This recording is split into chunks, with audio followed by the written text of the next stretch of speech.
to the best of our knowledge, the first HLTV map on Vertigo. Dean, this is going to be one hell of a ride.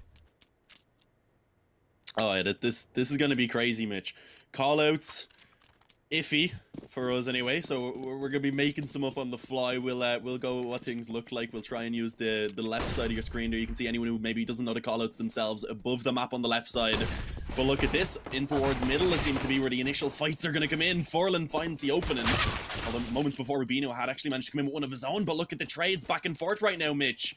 It was a quick play towards B. The bomb for now, though, has been dropped in mid. And in a pretty difficult position for Furlan to try and retrieve. He's on that B bomb site currently.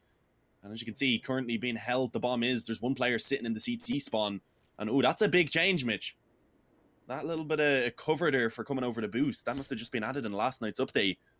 Indeed, it was a very recent addition. Makes it much more difficult to spot towards the bomb site itself. Now as Furlan inches forward, got to try to wrap all the way back around and get that bomb. He's got plenty of time. That's the one thing going for him, right? And it's not like anybody's going to be comfortable in this situation holding down. The timing is definitely not going to be familiar to these players. So at this point, Furlan could pretty much be anywhere. Nordavind now have to be on their toes to catch him off as he creeps up behind. Making his way right up behind Tensky here. Is he going to spot him? No, Tensky lets him walk straight past. And with that, the round comes to a swift conclusion. 1-0 to the Pistola team. Yeah, and a nice hold from Nordavind. Rubino, of course, as we said, did find that opening kill. And then it became very, very hectic from that point forward. But most importantly of all, that bomb being dropped in towards mid and, of course, not being really retrievable with just a single player left. Either he had to go through CT spawn, try and get in through the door and retrieve it quickly, or else, as we see, and take that long route around. But Nordavind, they were expecting it. They held for it. And coming into this round now, it is the full eco pretty much from AGO. They're grouped up over towards A, just at the bottom of the ramp currently. They do have a little bit of presence elsewhere, and as we can see, the bomb actually over towards B, sitting just down below the stairs. So I think they may be just trying to go for a little bit of a fake, maybe. See if they can pull the rotations away and just get that bomb planted for the bit of extra money.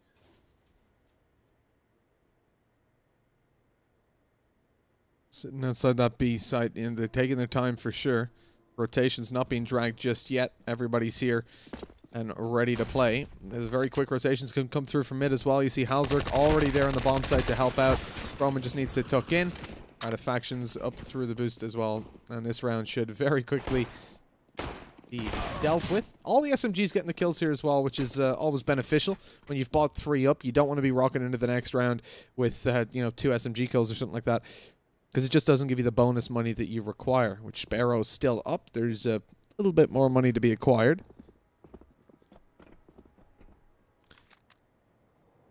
What I'm really interested to see, Mitch, is how teams are going to work the CT side. Is there going to be places that are maybe common for aggression? Is there going to be somewhere like maybe an A main from Cash or something? Maybe maybe mid could be a pretty common position to get aggressive on, because if you do get control of in towards the room where the elevator is, then you also have the chance for a quick drop down and maybe a quick flank on A if it comes to a retake. So it's going to be interesting how teams approach this map. Yeah, the timing's also pretty good to get to middle. You can definitely smoke it off, drop your Molotovs, and force them back. See already the molly's going in through the window there. Rubino stops them from getting any progress towards middle, giving them control and the ability, like you said, to rotate down through the elevator if they need to a little bit later on. Nordavind already showing off some spams. You can see these players are very familiar with this map already in terms of the nade spots, some of the wall bangs that can come through.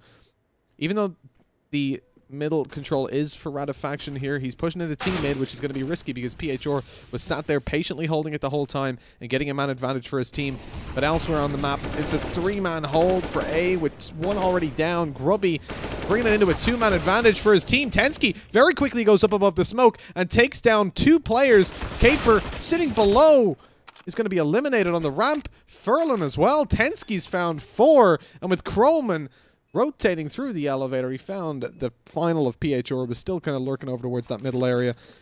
That's a very, very swift round for Nordavind, and I mean, one that was looking massively favored to AGO, but Tensky gets all the work done from that spot, and it just seemed like AGO weren't aware that he could be there. Or that maybe that he could see above the smoke where it was. I mean, that's the first thing I noticed when I played a matchmaking on this map, because I got absolutely wrecked by it in the first round. So, I mean, maybe Maybe maybe they were aware of it and perhaps just couldn't see him, because it is actually pretty difficult to see the player above it. The blue boxes kind of blend in fairly well with the model, and of course with the smokes down, it makes things just a little bit more difficult as well.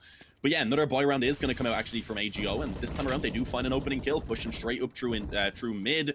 It's Ratifaction that goes down early on, and now AGO with a man advantage. Let's see how they do actually approach the map. With the advantage, they don't have to maybe pressure as much. They can perhaps just kind of hold and wait to see if the aggression comes in, but that is an interesting choice from Furlan.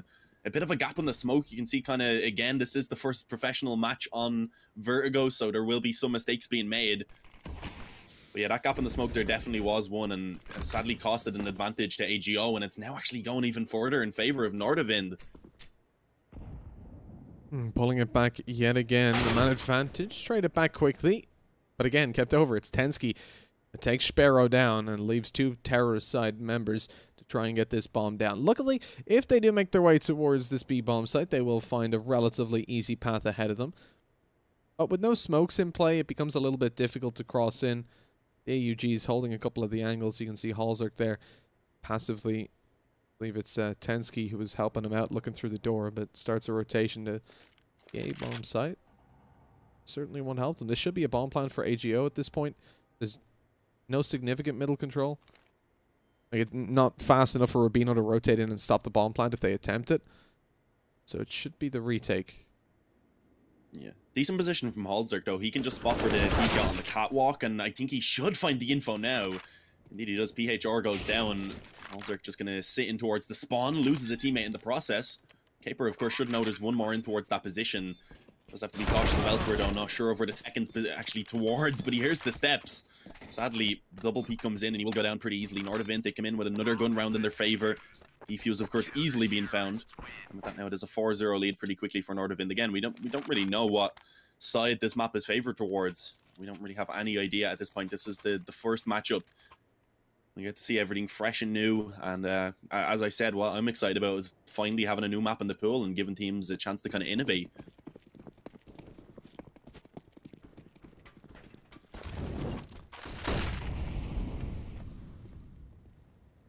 Well, AGO, certainly the ones that need to innovate at this point. Down 4-0 at this moment in time. They're still able to get the AK-47s out alongside utility. And looking towards control and middle early on, they've already spotted out one player towards the sandbags, I think. Maybe didn't fully realize it. Certainly looking to gain middle control, split in towards the B bomb site, but it's not going to happen for them just yet as PHR gets taken down. Finally losing the mid control contention. Straight push towards B. Okay, they're just going to go in for it. They don't need their support from middle, or at least so they think. Molotoving the window to ensure nobody peeks over. Furlan claims one. Flash in the air. Gets them flashbanged as well. Doesn't capitalize on it fast enough, though, so Croman's able to get behind cover and keep himself alive as he finds one more and another on the board for the CTs. A double kill for Croman. Pushes Sparrow all alone and straight out of the round. Nordavind doing so well here on the CT side with a 5-0 on the scoreboard. The thing is, though, we don't really know just yet how the scorelines are going to pan out. You know, some maps are T-sided, some are CT. I heard lots of arguments for both. You know, on the CT side, you get lots of fast rotations, but on the T side, you get very nice timings to get towards the bomb sites in middle. So it's sort of an unknown at the moment as to how many rounds you expect the T side to come away with. Yeah, and I guess that's kind of a positive as well for AGO. They can go onto that CT side and be like, okay, guys, we don't really know how the map works yet. Maybe we can have a great CT side. Oh my god, the wall bang from Rubino down towards scaffolding, I believe that was, and of course Groovy being the victim, not going to be feeling great after that one. A 4-on-5 now, and AGO, as you can see, are just going to try and commit straight to this A bomb site again. Playing around the smoke, Rubino takes a quick headshot. Has a nice little boosted position as well and played just above him. So that's actually a great double setup. They have no idea that Tensky's still there. And he peeks out and easily takes the remaining 2 kills. That's going to be 6-0 now. Nordavind looking pretty dominant to start things off. And yeah, that position from Tensky is pretty brilliant. The wall bang from Rubino. Wall bang. Not any less brilliant. What can you do? That's going to happen, I suppose, as time goes on. We're gonna... It's only 6 rounds in. We're seeing our first wallbang kill. I'm excited to see a couple more. See what else they can show us. We can hop on matchmaking later and exploit it. I seen one on Reddit of I think it was Alex Orr, a German player, getting three wall bangs with an auto sniper, Yeah. just like kind of spamming through from I think it was from CT spawn to T spawn. Yeah. There's definitely a couple interesting ones. But yeah, right now it's another gun round again from AGO. Of course, they keep at least getting a bomb plant, or at least having, of course, at this point, the full loss bonus well built up. And there's a decent start actually coming in. Caper able to find one. Groupie, sadly, the timing not going to go in his favor. He goes down, and that gives Ratifaction the chance for the quick flank. And actually, the bomb's right behind him. But he's just going to go ahead and take the fights. He gets one before eventually falling. And of course, we do see a kill coming in from Furlan elsewhere also, meaning suddenly AGO, they do have a man advantage working in their favor. Oh, okay. Nordavind, pull it back. Take down Furlan. Bomb is retrieved though, and with the B bomb site under their control, if he can make his way, or Sparrow can make his way over to B, this round should flip on its head in favor of the T's. PHR keeps aggressing though, finds the kill onto Croman. Dropping him, swinging out even further, and down goes Halzerk. Gets a round of the board finally for the T side. As they come on top in a bye round eventually. The frag leader right now, 10 kills on the board. Or Tensky, and indeed a fitting name. He's had a lot of innovation, a lot of nice positions that we've seen him utilize perfectly, and he's constantly catching AGO off guard. And this comes back to what we said, right? You're expecting that the underdogs in a series will like Vertigo because it gives them a really nice chance to over-prepare for it and catch their opponents off guard. But at the same time, if AGO get a foothold here, if they can build up a decent amount of rounds, at this point, I mean, with how favourable the buy rounds have been towards Nordavind, and assuming AGO are comfortable on the CT side, I guess you're kind of aiming for 5 or 6. It's a baseline usually for the T side, because losing the pistol, obviously, it wouldn't be ideal then on the CT side to allow it when the AGO swap over. You want to give yourself some kind of buffer of rounds to allow for recovery if you lose the pistol. Looking like Nordavind are going to be able to pretty quickly return around for themselves, though. Not the greatest of starts with PHR and Sparrow both already fallen, and as we can see, AGO at this point pretty much fully committed towards this A bomb site. One kill coming in, but of course, it is still a pretty heavy disadvantage for them to try and recover from a 4-on-2. Caper pretty low on health as well. He's actually going to be the one to lead the charge to get the info. And although he does go down, Groovy returns 1. Still 100 HP. If he can get this kill quickly towards Rubino, perhaps there's a bit of a chance. But the problem is, he is actually being flanked out. Rubino right now, his goal is to just run this time down, allow for his teammate to come in from behind, or else hold and take the frag like that once it comes to him. 7-1. Nordavind right now, showing why they chose this map for sure. Yeah, you can clearly see that they've got the comfort here. AGO not a great team on Mirage. They didn't want to take it there, so they banned it straight away, and that gave Nordavind the opportunity to find themselves a 7-1 lead on this map right here. AGO in with a full buy. They're going to get naded up as they push on through middle. Ratifaction's happy to find a kill on the back of it. Even swings out with Rubino for a second, but Caper very quickly makes sure that it's traded back. Doesn't last all too long, though. Man advantage again, swinging over in favor of the CT side. And the position here from Croman on the bomb site might catch... Never mind. Won't catch them off guard. Furlan goes out, checks it, and drops him straight away. Now knowing the B bomb site to be majority clear, the only problem for them is they haven't got the bomb. It's dropped towards middle, and plenty of control for Nordavind. Tensky shoots off a bit early, but he's taken down. He manages to take down Furlan either way. Yeah, now the question is, do they know where PHR is currently positioned? He's creeping up and around in through the CT spawn. He may be able to catch one player off guard and give himself a real nice opportunity in this clutch to make it happen. Tensky, I believe, is spotting for a dose, so he should be able to see if PHR attempts to try and cross over. And of course, his teammate then in towards mid is ready if needed, although they're not really in the greatest positions. The trades would definitely be difficult, and yeah, Tensky actually doesn't find that kill. He gets the dink, but that's going to be it. PHR holding for the peak. He will go down, but that was a lot closer than it needed to be, Mitch. Very risky indeed, but it is going to be an 8 for Nordavind. 8-1. AGO now, their economy not looking great. They can, I guess, buy onto 2 players if they wanted, but they decide against it. Pistols and Kevlar are going to come out. The excess cash being spent on everyone except for PHR, who actually does fully invest.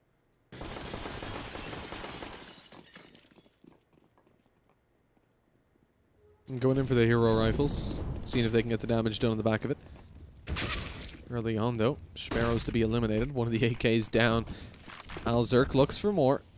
He's coming around the smoke, trying to catch an angle. This is a very nice spot. The spray down on the stairs only grants him 1 kill. Rubino's there to recover it a little bit, but Furlan left in a 1v3 has somewhat of an opportunity. Sadly, though, it is ripped away from him. 9-1. Nordavind walking away with what, at this point, I think we can say is certainly a pretty convincing CT side. I'm not 100% sure if AGO are going to be able to replicate this. Again, we don't know the preparation level of either of these teams. Usually, we can determine that based on the vetoes that they've done in past tournaments. You know, how frequently they're playing a map recently, and indeed the play styles they bring. But this is literally the first recorded session for either of these teams, and as far as we're aware, for any team, which puts us in a bit of a questionable zone. We don't know if AGO are more comfortable on the CT side, but let's hope they are. Definitely more comfortable in this round. They're definitely going to have a lot to try and go over after this game anyway. Vertigo clearly not as strong as it could be for them, whether they've cracked it or not. But Furlan, he's done a good job in this round. 3 opening kills as he just charged straight up the B ramp, straight up the stairs, able to open things up. Tensky, though, pushing forward through the smoke, going to find 1. And instantaneously, we see Rubino elsewhere been able to drop a kill as well. Suddenly, a 2-on-2 in play. Groovy and Caper up against Tensky and Rubino. This is a round that AGO do very much need if they want a chance to start trying to actually recover things in this game. If they can't pull this off with a 3k from Furlan to start the round off, it certainly doesn't set very many high hopes for them. At this point, I think this defensive point should be well known to them. They don't expect Rubino to be coming through, though. And as he comes from lower, from the T-spawn, he finds 1. Grubby going to be checked now in just a moment, and Rubino walks away with that kill as well. 4-piece. A full quad kill for Rubino to finish it off 10-1. Nordavind just... I mean, they're not giving AGO a single break. A 2 versus 4.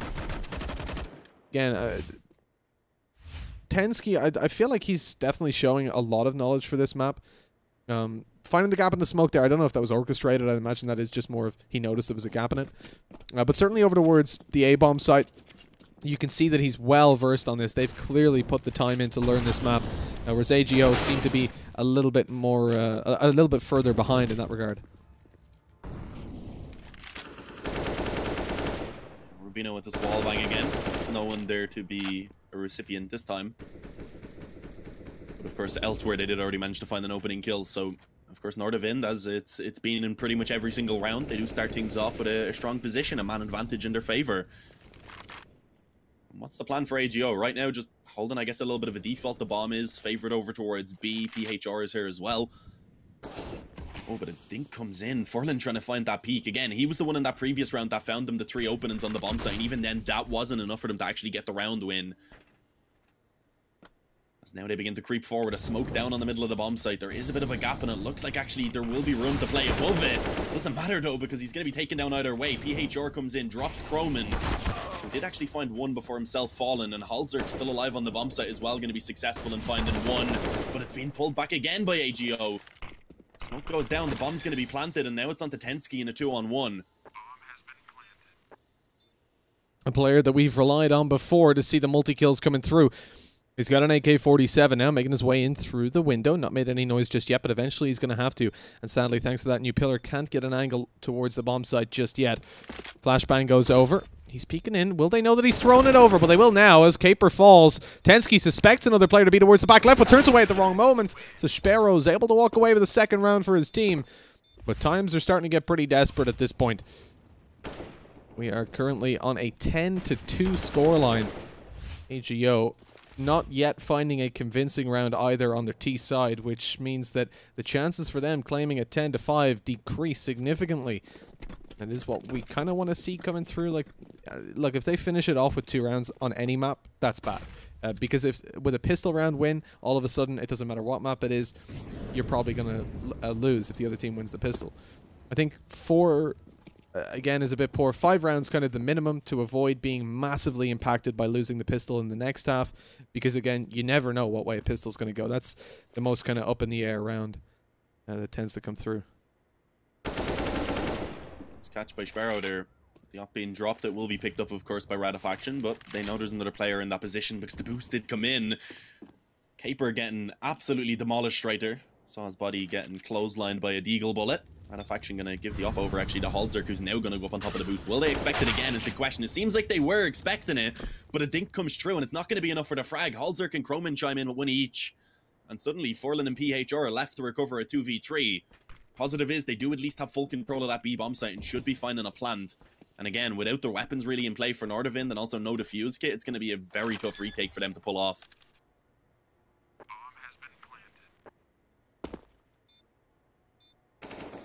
Oh, with Hauser going down as well, I mean, that makes it a lot less likely that they find this. The one thing going for them was that maybe they'd catch them by surprise coming up through the T-spawn or something, but it looks like Nordavind... Nordavind. I'll get it right eventually, okay? But they're just going for the save, and it's... You can see why, you know, their economy isn't flourishing right now. They know that giving a 3rd round over to AGO isn't the worst situation in the world. They've already done a lot of damage in this as well, so heavy reinvestment. The potential to find a 12-3 is there if they can get a full buy into the next round, which is definitely possible for Nordavind right now. But if they lost those 2 rifles, then it would just be so weak. There'd be so many weaknesses, SMGs coming out, and FAMAS. So I think saving those over, definitely the right decision. Now they can get majority rifles out in their players. And if, you know, you can see if they win this round, AGO get themselves into a bit of a hot spot, but they're going to have to buy up some pretty weak weapons for the what would be the final round. Or what will be the final round either way of the half. Yeah, it definitely would be, Mitch, unless they've changed the number of max rounds here on Vertigo. That would be a strange one. Halzerk, though, playing for the boost, is able to open things up. Forlan has been a bit of a nuisance for them so far. He's been the one kind of leading the charge for AGO. But in this round, the nice return at least is going to be found. Groovy with that nade puts it down perfectly on top of Halzerk and brings it back to a 4v4. Which, of course, on pretty much every map should technically favor the T side. It weakens the CT's defense. It kind of leaves some holes maybe that can be exploited. Look at this. It's a good setup currently on the B bomb site. Radafaction taking the first point of contact. And, of course, up close on the bomb site, I believe that's Croman, who's still yet to show himself, so he's going to have a chance to try and pounce from a surprise position. And that corner is a pain in the behind. I've fallen victim to it before. It's definitely one you want to be checking as you go in. Caper gets hit up. He knows exactly where Tensky is now, though. Croman has the opportunity. Never mind. He doesn't have an opportunity to get a kill. There's no one there to kill anymore. Radafaction comes out with 1. Capers down as well. It's all on Grubby. And 10-3. This is phenomenal. Okay. RIP. That's a weird one. We gotta see if we can get production to head on over to the accident sign. I think it's on 0 though. Yeah, I don't know. Probably on 0. I assume when bodies fall off, it doesn't count.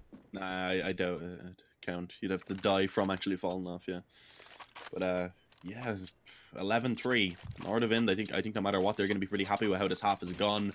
Getting 11 rounds on your first official game on your first half, I think that's something that they can be pretty happy with. But they're looking to try and bring it up to the 12th. It is going to be again a full buy from AGO, of course. And I would say that they do desperately need this 4th round just because they don't know what they're going to be going up against if they swap to that CT side.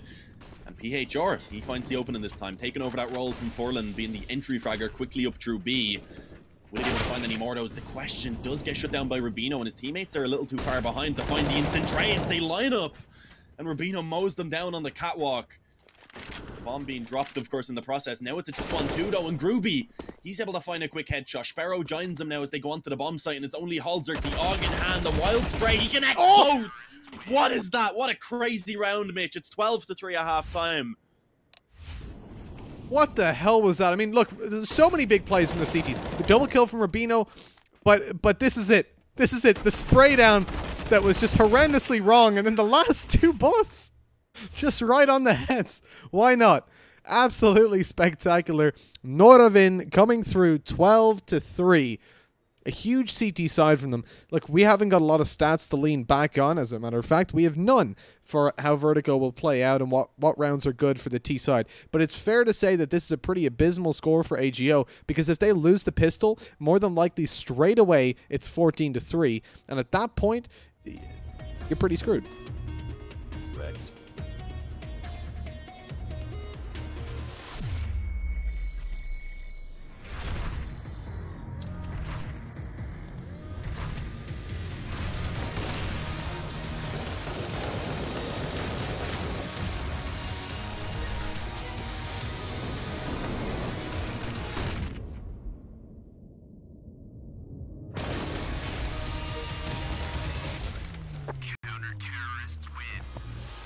loot.bet. Made for live betting. Oh, are we back? Are we good? Are there no more ads? Anything else anyone wants to play? No, we're good? Okay. All right. Well, swinging into things, 12-3, Nordavind. No, hold on. Nordavind. Yes or no? Nordavind, bitch. I'm just sticking with Nordavind. I don't want to hurt their feelings. I hate when people misspell my name. Nordavind. To say Nordavind, you have to like change up your accent mid-sentence. That's difficult for me, man. Well, I yeah. don't have the skill for that. But yeah, it goes without saying how crucial this pistol round is. You talked about it quite a lot in that previous half. It's 12-3. If Nordavind do manage to find this, they're just ever so close to that finish line, and it doesn't really give AGO much of a chance to get rolling. Absolutely. Coming in here, AGO take the first loss. This isn't going to be all too great for them. Closing in the distance with the Glocks up close. Tensky's already taken one. Rubino on a P250 lands another. And AGO now on the retake, 2 versus 4. Not going to find themselves in all too favorable of a spot for a while. But Grubby inside the smoke lands one. PHR there with another. They're going to group up and try to take this. But PHR says, I'll just go for it myself. Don't worry about it. They haven't got a kit picked up just yet. What is Tensky with a P250 peeks out? They might not need one, because PHR is all over them. A 4-piece. The quad kill comes through. And the bomb to be defused. Plenty of time left on the clock. That is going to be a round connected for AGO, and definitely a very, very important one for them. Yeah, that's the start of a potential comeback now. There's no way of knowing if AGO maybe could pull off a very similar half. It's definitely possible. Maybe they could get 12 as well. Maybe they could get 13 and take the win outright. But yeah, that played out there from Groovy, just being so patient, able to pull off one kill alongside PHR and just really set themselves up for that 2v2 retake was perfect. You got to remember as well, look, Nordavind are the massive underdogs coming into this series overall. They're the ones that picked this map, and they're the ones that have clearly far more preparation than AGO. AGO, though, on the CT side now, I feel like they're going to have a little bit of an easier time because it'll be harder for Nordavind to find those pesky angles. I mean, how many rounds do we see Tensky just catching them off guard with angles towards A, and players just massively outperforming them in the positioning, let alone the gunfights? With a 12-4 this round, you know, we're expecting it to swing to AGO. There we go. Eventually, the SMGs find the kills. A 5th on the board, reinvestment coming through after losing 2, but those were the SMGs, so it's not too big of a deal. This is the kind of contentious round, right? Nordavind coming in with AKs, they've got utility, they've got everything they want. AGO are going to be forced down to some weaker weapons. They're still carrying over an SMG. Actually looking a lot better than what we see from a lot of teams. I think that's just down to allowing the SMGs to find so many kills. Yeah. Mitch, I actually want to comment on something Stunner just said in the chat. He said the A bomb site feels so small, and the first thing I said when I played this on a matchmaking with my friends was, I feel like A should be B and B should be A. Yeah, that's a very good point. Yeah. It's strange. The A site, I guess the approach to it is more open, but the actual bomb site itself is a lot more claustrophobic. This map in general, despite being so large in a way, it is very claustrophobic across the board, though. The only place you really get open space is ramp, and you don't really want to be there because you'll get wall banged from Rubino. Yeah. Going to see a lot more of that in the future. Oh, and there's a lot of boosts as well on this map, as you can see. Sparrow able to find the opening kill already. It is Nordavind fully focused on the A bomb site, of course, and Sparrow pretty much hugging his opponent who's getting that bomb planted.